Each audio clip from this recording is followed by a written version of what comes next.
بسم اللہ الرحمن الرحیم۔ ہم سید ابو العلا مودودی رحمۃ اللہ علیہ کی کتاب اسلامی نظام زندگی اور اس کے بنیادی تصورات کے 5ویں باب کا مطالعہ کر رہے ہیں، اور ہمارا آج کا موضوع ہے انسانی اخلاق کی صحیح بنیادیں۔ تو آئیے اس کا آغاز کرتے ہیں۔ میں اپنی تلاش و تحقیق سے جس نتیجے پر پہنچا ہوں وہ یہ ہے کہ اخلاق کے لیے صرف ایک ہی بنیاد صحیح ہے، اور وہ اسلام فراہم کرتا ہے۔ یہاں فلسفہ اخلاق کے تمام بنیادی سوالات کا جواب ہمیں ملتا ہے، اور ایسا جواب ملتا ہے جس کے اندر وہ کمزوریاں موجود نہیں ہیں جو فلسفیانہ جوابات میں پائی جاتی ہیں۔ یہاں مذہبی اخلاقیات کی ان کمزوریوں میں سے کوئی بھی کمزوری موجود نہیں ہے جن کی وجہ سے وہ نہ کسی مستحکم سیرت کی تعمیر کر سکتے ہیں اور نہ انسان کو تمدن کی وسیع ذمہ داریاں سنبھالنے کے قابل بناتے ہیں۔ یہاں ایک ایسی ہمہ گیر اخلاقی رہنمائی ملتی ہے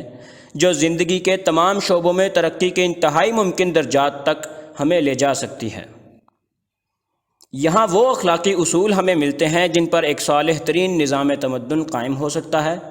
اور اگر ان اصولوں پر انفرادی و اجتماعی کردار کی بنا رکھی جائے تو انسانی زندگی اس فساد سے محفوظ رہ سکتی ہے جس سے وہ اس وقت دوچار ہے۔ اس نتیجے پر میں کن دلائل سے پہنچا ہوں، اس کی مختصر تشریح میں آپ کے سامنے بیان کروں گا۔ فلسفہ جس مقام سے اپنی اخلاقی بحث شروع کرتا ہے، در حقیقت وہ اخلاق کے مسئلے کا سرا نہیں ہے، بلکہ بیچ کے چند نقطے ہیں جنہیں سرے کو چھوڑ کر اس نے نقطہ آغاز بنا لیا ہے، اور یہی اس کی پہلی غلطی ہے۔ یہ سوال کہ انسان کے لیے کردار کی صحت و غلطی کا معیار کیا ہے، اور وہ کون سی بھلائی ہے جس کو پہنچنے کی سعی انسان کے لیے مقصود بذات ہونی چاہیے، دراصل یہ بعد کا سوال ہے۔ اس سے پہلے جو سوال حل ہونا چاہیے وہ یہ ہے کہ اس دنیا میں انسان کی حیثیت کیا ہے۔ یہ سوال اس لیے تمام سوالات پر مقدم ہے کہ حیثیت کے تعین کے بغیر اخلاق کا سوال محض بے معنی ہی نہیں ہو جاتا، بلکہ اس میں بیشتر امکان اسی امر کا ہوتا ہے کہ اس طرح جو اخلاقیات متعین کیے جائیں گے وہ بنیادی طور پر غلط ہوں گے۔ مثلا کسی جائیداد کے متعلق آپ کو یہ طے کرنا ہے کہ اس میں کس طرح مجھے کام کرنا چاہیے، اور کس قسم کے تصرفات میرے لیے حق ہیں اور کس قسم کے تصرفات باطل۔ کیا آپ اس سوال کو صحیح طور پر حل کر سکتے ہیں تا وقتے کے پہلے اس بات کا تعین نہ کر لیں کہ اس جائیداد میں آپ کی حیثیت کیا ہے، اور اس سے متعلق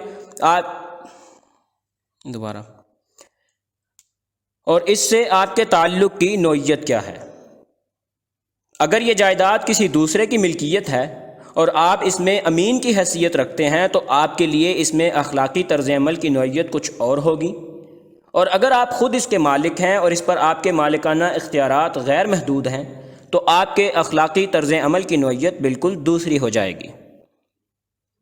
اور بات صرف اتنی ہی نہیں ہے کہ حیثیت کا سوال اخلاقی طرز عمل کی نوعیت کے معاملہ میں فیصلہ کن ہے، بلکہ در حقیقت اسی پر اس امر کے فیصلہ کا بھی انحصار ہے کہ اس جائیداد میں آپ کے لیے صحیح طرز عمل متعین کرنے کا حقدار کون ہے، آپ خود یا وہ جس کے آپ امین ہیں۔ اسلام سب سے پہلے اسی سوال کی طرف توجہ کرتا ہے، اور ہمیں بالکل واضح طور پر ہر شائبہ اشتباہ کے بغیر یہ بتاتا ہے کہ اس دنیا میں انسان کی حیثیت خدا کے بندے اور نائب کی ہے۔ یہاں انسان کو جتنی چیزوں سے سابقہ پیش آتا ہے وہ سب خدا کی ملک ہیں، حتیٰ کہ انسان کا اپنا جسم اور وہ تمام قوتیں بھی جو اس جسم میں بھری ہوئی ہیں۔ انسان کی اپنی ملک نہیں ہے بلکہ خدا کی ملک ہیں۔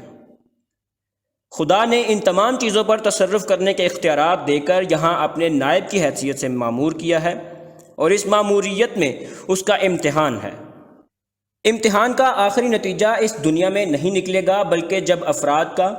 قوموں کا اور پوری نوع انسانی کا کام ختم ہو چکے گا اور انسانوں کی مساعی کے اثرات و نتائج پایۂ تکمیل کو پہنچ جائیں گے، تب خدا بیک وقت ان سب کا حساب لے گا اور اس امر کا فیصلہ کرے گا کہ کس نے اس کی بندگی اور نیابت کا حق ٹھیک ٹھیک ادا کیا اور کس نے نہیں کیا۔ یہ امتحان کسی ایک امر میں نہیں بلکہ تمام امور میں ہے۔ کسی ایک شعبہ زندگی میں نہیں بلکہ بحیثیت مجموعی پوری زندگی میں ہے۔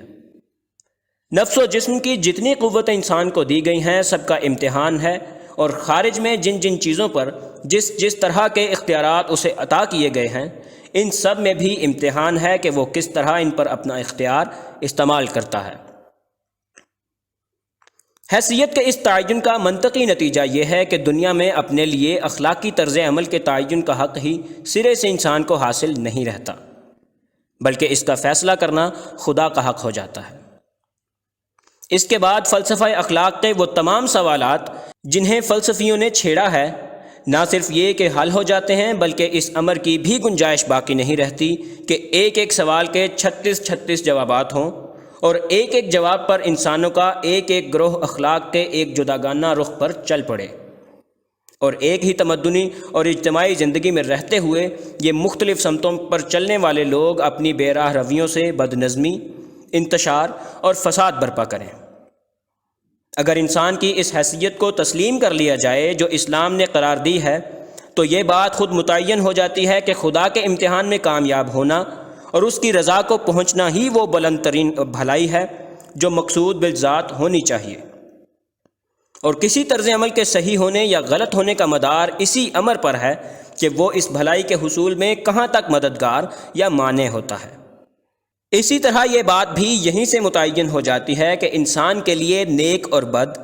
صحیح اور غلط کے علم کا اصل ماخذ خدا کی ہدایت ہے، اور اس کے سوا دوسرے ذرائع علم اس اصل ماخذ کے مددگار تو بن سکتے ہیں مگر خود اصل ماخذ نہیں بن سکتے۔ نیز یہ امر بھی طے ہو جاتا ہے کہ قانون اخلاق کے واجب الاطاعت ہونے کی اصل بنیاد صرف یہ ہے کہ وہ خدا کا ٹھہرایا ہوا قانون ہے، اور یہ بات بھی صاف ہو جاتی ہے کہ اچھے اخلاق کی پابندی اور برے اخلاق سے اجتناب کے لیے اصل محرک خدا کی محبت، اس کی رضا کی طلب اور اس کی ناراضی کا خوف ہونا چاہیے۔ پھر نہ صرف یہ کہ اس فلسفہ اخلاق کے سارے اصولی سوالات حل ہو جاتے ہیں بلکہ در حقیقت اس بنیاد پر جو اخلاقی سسٹم بنتا ہے اس کے اندر نہایت متوازن اور متناسب طریقے سے وہ تمام اخلاقی سسٹم اپنی اپنی موزوں جگہ پا لیتے ہیں جو فلسفہ اخلاق کے مفکرین نے تجویز کیے ہیں۔ فلسفیانہ اخلاقی نظاموں کی اصل قباحت یہ نہیں ہے کہ ان میں حقیقت و صداقت کا کوئی جز بھی نہیں ہے، بلکہ ان کی اصل قباحت یہ ہے کہ انہوں نے صداقت کے ایک جز کو لے کر پوری صداقت بنا لیا ہے۔ اس لیے جز کے کل بننے میں جس قدر زائد کی ضرورت پڑتی ہے اس کی تکمیل کے لیے لا محالہ انہیں باطل کے بہت سے اجزاء لینے پڑتے ہیں۔ اسلام اس کے برعکس پوری صداقت پیش کرتا ہے، اور اس کل صداقت میں وہ تمام جزئی صداقتیں جذب ہو جاتی ہیں جو لوگوں کے پاس الگ الگ تھیں اور ناقص تھیں۔ یہاں خوشی کا بھی ایک مقام ہے، مگر اس سے مراد وہ خوشی و خوشحالی ہے جو خدا کے قانون کی پیروی سے اور اس کے نتیجے سے حاصل ہو، اور یہ خوشی و خوشحالی جسمانی و مادی بھی ہے، ذہنی و نفسی بھی، آرٹسٹک اور روحانی بھی۔ نیز یہ خوشی و خوشحالی حالی فرد کی بھی ہے، جماعت کی بھی اور تمام انسانیت کی بھی۔ ان مختلف خوشیوں میں تصادم نہیں بلکہ توافق ہے۔ یہاں کمال کا بھی ایک مقام ہے، مگر وہ کمال جو خدا کے امتحان میں 100% نمبر پانے کا مستحق ہو، اور یہ فرد کا، جماعت کا، قوم کا، پوری انسانیت کا، غرض سب ہی کا کمال ہے۔ صحیح اخلاقی طرز عمل وہ ہے جس سے ہر فرد نہ صرف خود کمال کی طرف ترقی کرے بلکہ دوسروں کی تکمیل میں بھی مددگار ہو اور کوئی کسی کی تکمیل میں مزاحم نہ ہو۔ یہاں کانٹ کے قطعی واجب الاطاعت کو پوری عزت کی جگہ مل جاتی ہے، اور اس جہاز کو وہ لنگر بھی مل جاتا ہے جس کے بغیر یہ فلسفے کے دریا میں ڈگمگا رہا تھا۔ جس قطعی واجب الاطاعت قانون کا ذکر کانٹ نے کیا ہے اور جس کی وہ خود کوئی توضیح نہیں کر سکا، دراصل وہ خدا کا قانون ہے۔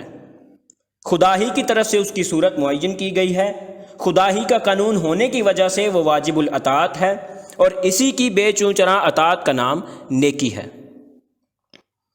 اسی طرح یہاں اخلاقی خیر و شر کے علم کا جو ماخذ ہمیں بتایا گیا ہے وہ ان دوسرے ذرائع علم کی نفی نہیں کرتا جن کی طرف فلاسفہ رجوع کرتے ہیں، بلکہ ان سب کو ایک سسٹم کا جز بنا لیتا ہے۔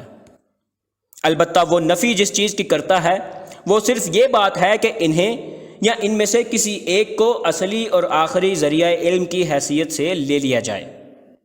خدا کی ہدایت کے ذریعے سے خیر و شر کا جو علم ہمیں بخشا گیا ہے وہ اصل علم ہے۔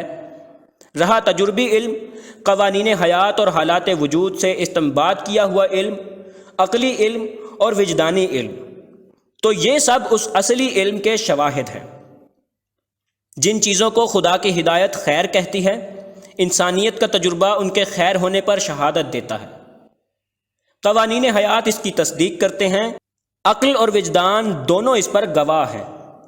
لیکن معیار صداقت خدائی ہدایت ہی ہے، نہ کہ یہ ذرائع علم۔ انسانیت کے تاریخی تجربات سے یا قوانین حیات سے اگر کوئی ایسا استنباط کیا جائے یا عقل اور وجدان سے کوئی ایسی رائے قائم کی جائے جو خدا کی ہدایت کے خلاف ہو، تو اصل اعتبار خدا کی ہدایت کا کیا جائے گا، نہ کہ اس استنباط یا اس رائے کا۔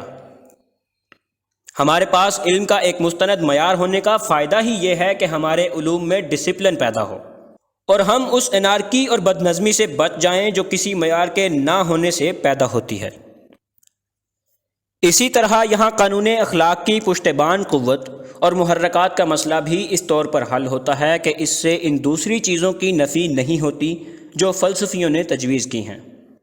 بلکہ صرف ان کی تصحیح ہو جاتی ہے، اور جن غلط حدود پر وہ پھیلا دی گئی ہیں یا خود پھیل جاتی ہیں،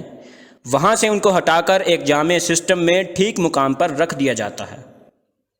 خدا کا قانون اس لیے کہ وہ خدا کا قانون ہے، اپنے قیام کی طاقت آپ اپنے اندر رکھتا ہے،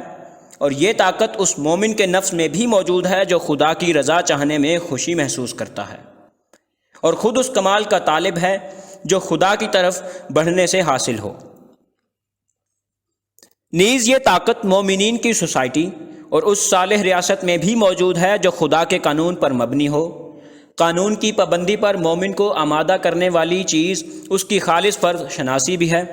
اس کا حق کو حق جانتے ہوئے اسے پسند کرنا اور باطل کو باطل سمجھتے ہوئے اس سے نفرت کرنا بھی ہے،